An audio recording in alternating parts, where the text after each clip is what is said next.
Hi అండి. నమస్తే. నేను మీ మేఘన. Welcome to Maggie's kitchen. ఇవాళ నా all time favourite potato green కర్రీని చూపించబోతున్నాను. దానికోసం ముందుగా పొటాటోస్‌ని బాయిల్ చేసుకొని, ఈ విధంగా ముక్కలు కట్ చేసుకొని పక్కన పెట్టుకోండి.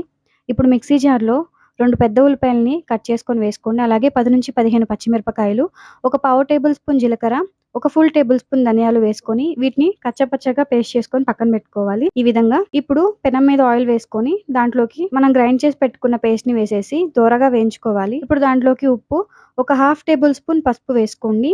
దీంట్లో ఉన్న మెయిన్ ఇంగ్రీడియెంట్ పచ్చిమిరపకాయలు, పసుపు. అసలు స్కిప్ చేయొద్దు, ఎక్కువే ఉంటుంది. సో, మొత్తం వేగిపోయాక పొటాటోస్ వేసుకొని బాగా స్మాష్ చేయాలి. ఇట్లా ముద్దలాగా చేసుకోవాలి. ఇలా స్మాష్ చేస్తే కర్రీ టేస్ట్ చాలా బావుంటుంది. తర్వాత లాస్ట్‌లో స్ప్రింగ్ ఆనియన్స్ వేసేసి వీటిని బాగా కలిపేసుకొని మూత పెట్టి ఒక 2 మినిట్స్ లో ఫ్లేమ్‌లో మగ్గనివ్వాలి. అంతే. ఎంతో టేస్టీగా ఉండే పొటాటో కర్రీ రెడీ అయిపోయింది. మీరు కూడా ట్రై చేసి మీకెలా కుదిరిందో కామెంట్ సెక్షన్‌లో తెలియజేయండి. వీడియో నచ్చితే like, share, subscribe my channel.